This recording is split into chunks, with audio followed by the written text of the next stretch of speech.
बाजार के अंदर में आज काफ़ी अच्छी तेज़ी देखने को मिली। लगभग सारे जो इंडाइसेस हैं लार्ज, मिड, स्मॉल सब 1% के आसपास या 1% से ऊपर ही देखने को मिले। लार्ज मिड भी 1% के पास थी, स्मॉल कैप भी स्लाइटली 1% से ऊपर क्लोजिंग मिली है। तो कई सारी चीज़ें हुई हैं जिसके कारण मार्केट के अंदर पॉजिटिविटी आई है। और कितनी लंबी चलेगी ये तो ट्रंप के ऊपर डिपेंड करता है, क्योंकि सबसे बड़ा तो मार्केट पॉजिटिव होने का रीजन ही वही होता है कि ट्रंप कुछ उल्टा सीधा अनाउंसमेंट ना करे, ट्रंप कुछ टैरिफ ना लगाए, तो मार्केट को थोड़ा सुकून मिलता है। 2 हफ्ते से लोग मतलब लगभग डेली कुछ ना कुछ बोल रहे हैं, कुछ ना कुछ नया टैरिफ लगा रहे हैं। तो पिछले दिन बस यही सुनने को मिला कि उनको नोबेल पीस प्राइज चाहिए, बस उसके अलावा कुछ आलतू फालतू की अनाउंसमेंट उन्होंने नहीं की, बयानबाजी नहीं की, जिस कारण से मार्केट ने निगेटिविटी नहीं दिखाई। नहीं तो जिस तरीके का मार्केट गिर रहा था, लग रहा था कि इसी साल का बनाया हुआ रिकॉर्ड इसी साल टूट जाएगा। मतलब पहले कभी मार्केट जो है वो एक बार में मतलब लगातार 10 सेशन तक 10 दिनों तक गिरी नहीं थी। इसी साल फरवरी मार्च में जो मार्केट है, फरवरी एंड और मार्च स्टार्टिंग में लगातार 10 सेशन तक गिर गई, और ये नया रिकॉर्ड था मार्केट के लिए जो इस साल बना था। और आज का अगर डेट में मार्केट गिर जाती तो ये लगातार 8वां सेशन आज हो जाता जहां पे मार्केट गिरती, तो फिर से वो रिकॉर्ड की तरफ ही हम लोग बढ़ रहे थे, जो कि मतलब ट्रंप की दया से ये सब चीजें हो रही हैं, नए नए रिकॉर्ड्स मार्केट के अंदर बन रहे हैं। अभी जो आरबीआई मॉनेटरी पॉलिसी की तरफ से जो मीटिंग कमेटी की मीटिंग हो रही थी, उधर से हमें रेट कट नहीं मिला है। काफी सारे लोग कयास लगाए बैठे थे कि 0.25% या 25 बेसिस पॉइंट का रेट कट मिलेगा, लेकिन रेट कट नहीं मिला। और रेट कट नहीं मिलने के कारण अगला जो मीटिंग होगा उसके अंदर रेट कट के चांसेस बढ़ जाते हैं। रेट कट नहीं करने का रीजन आरबीआई की तरफ से गवर्नर साहब ने ये दिया कि पास्ट में जो यहाँ पे सारी चीजें हो रही हैं, जैसे इन्होंने आरबीआई की तरफ से भी रेट कट हुआ, जो goods and services tax GST का जो कट हुआ है, या फिर नॉर्मल जो टैक्स को लेकर रिफॉर्म हुए हैं, वो सब अभी प्ले आउट हो रहे हैं। तो इस बीच आरबीआई को नहीं लगता है कि वहां पे रेट कट की अभी जरूरत है। भविष्य में जरूरत होगी तो रेट कट हमें देखने को मिल सकता है, लेकिन अभी के लिए 5.5% पे जो रेट है वो रेपो रेट है। तो मार्केट ने भी इसको निगेटिवली नहीं लिया। कभी कभी मार्केट रेट कट नहीं होती है तो उसको निगेटिवली भी लेती है, लेकिन इसको निगेटिवली नहीं लिया और यहाँ पे हमें पॉजिटिविटी देखने को मिली मार्केट के अंदर। इसके बाद आज के दिन में ग्लोबल जो मार्केट्स हैं, यूएस का मार्केट हो जाए, एशिया के भी मार्केट्स हो जाए, तो काफी सारे मार्केट्स पॉजिटिव में थे। तो मार्केट्स ग्रुप में बिहेव करती है, शॉर्ट टर्म में, लॉन्ग टर्म में अलग अलग बिहेव करती है, शॉर्ट टर्म में ग्रुप की तरह बिहेव करती है। तो उधर से भी थोड़ा सा पॉजिटिव सेंटिमेंट मिल गया। दो ऑटो कंपनीज ने अच्छी बात कह दी सामने आके इसको लेकर, मतलब जहां पे सारी कंपनीज डी ग्रोथ वगैरह की बात करती रहती हैं, खासकर आईटी वाली, वहां पे दो ऑटो कंपनीज निकल के, जैसे महिंद्रा एंड महिंद्रा की तरफ से बयान आया कि अगस्त के महीने में जो सेल्स है वो गिर गई थी, लेकिन सितंबर मंथ में जो सेल्स है वो ईयर ऑन ईयर 10% से ग्रो की है। अच्छी बात है कंपनी के लिए। सारी जो उनकी डीलरशिप है वहां पे काफी एसयूवी की सेल्स हो रही हैं।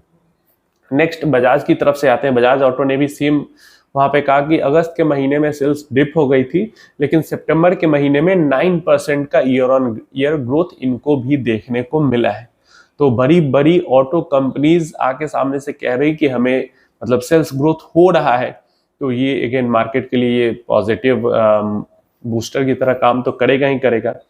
इसके अलावा क्रूड ऑयल के अंदर में ही पिछले दिन में 1.5% के आसपास की गिरावट देखने को मिली है। मैंने हमेशा आपको बताया है कि क्रूड ऑयल तो एकदम ही स्टॉक मार्केट के एंटी काम करता है।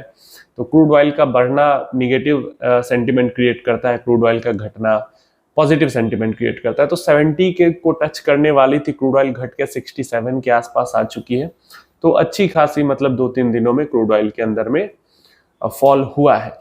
अगर ये 65 से भी नीचे चली जाती है तो मार्केट के लिए और ज्यादा बेहतर हो जाएगा। तो ये सब चीजें हुई है चेंज, जिसके कारण मार्केट के अंदर पॉजिटिविटी आई है। रुपया थोड़ा सा स्ट्रांग हुआ है कह सकते हैं, मतलब इसको ना के बराबर ही कहते हैं। 5 पैसा का स्ट्रांग होना कोई बड़ा स्ट्रांग होना है नहीं, लेकिन गिरा नहीं, ये तो पॉजिटिव आप कह ही सकते हो। जहां लगातार गिरते जा रहे थे रुपया गिरा नहीं, ये एक पॉजिटिविटी इसको हम मान सकते हैं। बैंक्स के अंदर में आज भरपूर खरीदारी हुई है, प्राइवेट बैंक्स के अंदर भी हुई है, नॉर्मल बैंक्स के अंदर भी हुई है, तो सब के अंदर में भरपूर खरीदारी हुई है। इसके अलावा जो मीडिया है, अब मीडिया किस दिन क्यों मीडिया के अंदर इतनी खरीदारी होती है और मीडिया के अंदर बिकवाली भी क्यों होती है, ये तो समझ में नहीं आता, क्योंकि मीडिया के लिए तो कोई ट्रिगर पॉइंट ही नहीं होता। तो 3-4% मीडिया चढ़ जाता है, 3% आई थिंक आज चढ़ गई है मीडिया, और 3-4% गिरती भी है। बहुत वॉलेटाइल सेक्टर है, चढ़ती भी 3-4% है एक दिन में, गिरती भी 3-4% है एक दिन में। एज ए इंडेक्स 3% आज चढ़ा है मीडिया। इस तरीके का कुछ सिनेरियो रहा है और ये सब ने मिलकर एक पॉजिटिव सिनेरियो के लिए की तरह मार्केट के लिए काम किया है। और इतने दिनों से गिर भी रही थी, तो एक सबसे बड़ी बात है कि भाई कितने दिनों तक आप बेचोगे। 8-8, 7-7 दिन लगातार अगर बेचे जा रहे हो तो एक दिन 2 दिन तो खरीदना पड़ेगा। तो हो सकता है कि इस हफ्ते में जो बचे हुए दिन है वो हमें पॉजिटिव में देखने को मिल जाए, बस इसलिए भी क्योंकि पिछले 6-7 दिनों से लगातार बिकवाली हो रही है। अनलेस कि ट्रंप कुछ उल्टा सीधा बयान ना दे दे। ट्रंप उल्टा सीधा बयान नहीं देंगे तो हो सकता है कि इतने दिनों से बिकवाली हुई, तो चलो उसको मैनेज करने के लिए, एवरेज आउट करने के लिए जो FIIs हैं वो थोड़ा सा खरीद ले, जो DIIs भी हैं वो थोड़ा खरीद ले। बस ट्रंप कुछ उल्टा सीधा बोलेंगे तो उसका अगेन निगेटिव इफेक्ट मार्केट पे हमें देखने को मिलेगा। इसके अलावा और कोई अगर बड़ी चीज की बात करें तो और कोई बड़ी चीज यहाँ पे नहीं हुई है, बस इतना सा चीज हुआ है जिसके कारण सेंटिमेंट इधर से उधर हुआ है। अब एक छोटा सा क्वेश्चन मैं यहाँ पे ले रहा हूँ, जियो ब्लैकरॉक जो फ्लेक्सी कैप फंड है उसके बारे में। आप सबको पता है NFO लाइव है इसका, तो कई सारे जो इन्वेस्टर हैं वो लगातार क्वेश्चन किए जा रहे हैं जियो ब्लैकरॉक फ्लेक्सी कैप के बारे में कि इसके अंदर इन्वेस्ट करें, करना है 10,000 की SIP से। मतलब कोई ये नहीं पूछ रहा करे नहीं करे, सब करे, मैं 5,000 की SIP से 10,000 की SIP। सबको लग रहा है कि ये कोई बहुत ही अद्भुत सा चीज आ गया है और एकदम ये भयंकर सा पैसा बना के दे देगा इन्वेस्टर को। समझो इस चीज को, आगे अब 5 साल बाद, 10 साल बाद मैं रहूं न रहूं, आप रहो न रहो, एवरेज जो फ्लेक्सी कैप का रिटर्न है ना, बस उससे ज्यादा एक्सपेक्टेशन रखने की जरूरत नहीं है। जो सिस्टमेटिक इन्वेस्टमेंट करेंगे ये लोग, सिस्टमेटिक इक्विटी इन्वेस्टमेंट या अलादीन जो इनका प्लेटफॉर्म है, कोई जादुई प्लेटफॉर्म नहीं है। अलादीन ब्लैकरॉक पहली बार भारत में नहीं आई है भाई, 10 साल पहले भी भारत में ही काम कर रही थी DSP के साथ। कोई जादू नहीं कर दिया था उस टाइम पे ब्लैकरॉक ने। और इनका अलादीन जो प्लेटफॉर्म है वो आज का नहीं है, कई लोग कहते हैं 20-40 साल पुराना प्लेटफॉर्म है, तो DSP के टाइम पे भी रहा होगा, क्यों नहीं इस्तेमाल किया उन्होंने। तो समझो म्यूचुअल फंड्स के अंदर कुछ जादू नहीं होने वाला है। अगर आपका गोल है एक फ्लेक्सी कैप, आपके गोल के अकॉर्डिंग सुटेबल आपको लग रहा है और आपको बहुत इच्छा है करने की, तो आप कर लो। नहीं तो मैं तो हमेशा ही, मेरा टेक हमेशा ही रहता है भाई, पहले से इतने सारे फंड्स हैं उनको प्रायोरिटी देनी चाहिए। कुछ नई चीज ऑफर हो रही है तो भाई देख लो, कर लो, थोड़ा बहुत खेल लो उसके साथ भी। लेकिन यहाँ पे वैसा कुछ मुझे तो नहीं दिख रहा। अलादीन एक इंटरफेस है, आप खुद जाके इंटरव्यू सुनो। वो देखो, इन्फ्लुएंसर की वीडियो सुनने के बजाय ना, मतलब लाइक मेरे जैसे क्रिएटर की भी वीडियो सुनने के बजाय इन सब चीजों को लेकर पर्टिकुलर जो AMC के लोग हैं, आपको बंधन AMC के बारे में जानना है, आपको ब्लैकरॉक जियो AMC के बारे में जानना है, आपको क्वांट के बारे में जानना है, आपको निकॉन के बारे में जानना है, उनके जो CIO है या कोई फंड मैनेजर है या कोई भी जो है मैनेजरियल पोजीशन में जो जिसका इंटरव्यू होता है, वहां पे जाके आप उनका इंटरव्यू सुनो, आपको समझ में, आपको एक्सपेक्टेशन भी समझ में आएगी और एक्चुअल में काम कैसे होता है वो भी समझ में आएगा। तो अलादीन एक इंटरफेस है जो कि अंदर से ही मान लो एक तरीके से कनेक्ट कर देता है एक AMC के जो सारे डिपार्टमेंट्स हैं, वहां पे जो जो काम हो रहा है वो सब एक ही इंटरफेस पे हो रहा है। अलादीन के अंदर कोई इन्वेस्टमेंट स्ट्रैटेजी नहीं है ऐसी जादुई है जो कि बस करोड़ रुपए बना देगी आपके पैसे को। उनका जो एल्गोरिथमिक इन्वेस्टमेंट प्लान भी होता है वो भी ह्यूमन टच के साथ ही होता है। क्वांट में क्या होता है, जो इन्वेस्टिंग है उसमें ह्यूमन टच नहीं होता है। इनका ह्यूमन और जो इनका एक तरीके से मेथड है, क्वांट मॉडल है इनका, वो मिलके काम करते हैं।